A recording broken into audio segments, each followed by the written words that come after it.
10ই মুহররম সর্বপ্রথম আদম আলাইহিস সালামের তওবা কবুল হয়েছিল। 10ই মুহররম হযরতে নূহ আলাইহিস সালামের নৌকা জুদি পাহাড়ে গিয়ে ল্যান্ড করেছিল। 10ই মুহররম হযরতে আইয়ুব আলাইহিস সালাম রোগ থেকে মুক্তি লাভ করেছিলেন। 10ই মুহররম হযরতে ইউনুস আলাইহিস সালাম মাছের পেট থেকে বের হয়েছিলেন। 10ই মুহররম হযরতে সুলাইমান আলাইহিস সালাম ওনার হারিয়ে যাওয়া আংটি ফেরত পেয়েছিলেন। এভাবে বিভিন্ন নবীদের বড় বড় ঐতিহাসিক ঘটনা আছে সেদিন। কিন্তু দুঃখের বিষয় আমাদের দেশে একদল বাটপার আছে, কথা বলেন না ঠিক কিনা?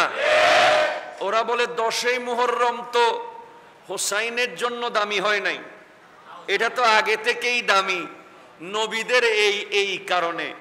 ওরে গাধা, ওরে বোকা, নবীগণ তো শানওয়ালা আছে, নবীদের ইতিহাস ওনাদের জায়গায় আছে, কিন্তু ইমামে হোসাইনের কারবালা এটা এমন এক অনুষ্ঠান, এমন এক শাহাদত, এমন এক আয়োজন, ওই নবীগণ যেই মিশন নিয়ে এসেছে সেই মিশনের সর্বশেষ বাতিলের উপরে প্যারাক মেরে দিয়েছে ইমামে হোসাইন, ঠিক কিনা বলেন? কেমনে হুজুর? কেউ বানায় কেউ বাঁচায়, কেউ বানায়। এই মসজিদটা কি এই বাচ্চারা বানাইছে? এরা ভবিষ্যতে বাঁচাবে না? বাঁচানো মানে কিরকম বাঁচানো?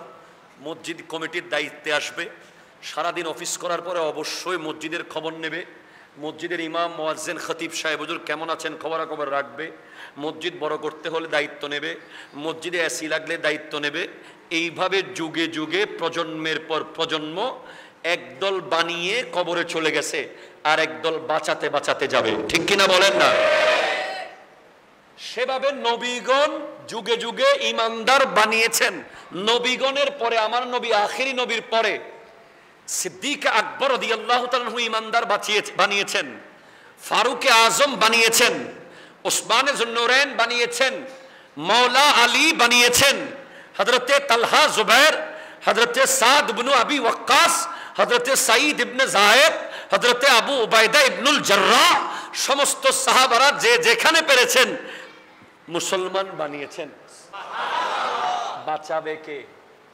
হ্যাঁ, আনসারে মদিনা মুসলমান বানিয়েছেন, আর আনসারে কারবালা, কারবালার মাঠে গিয়ে বানানো মুসলমানদের ইমানকে বাঁচিয়েছেন।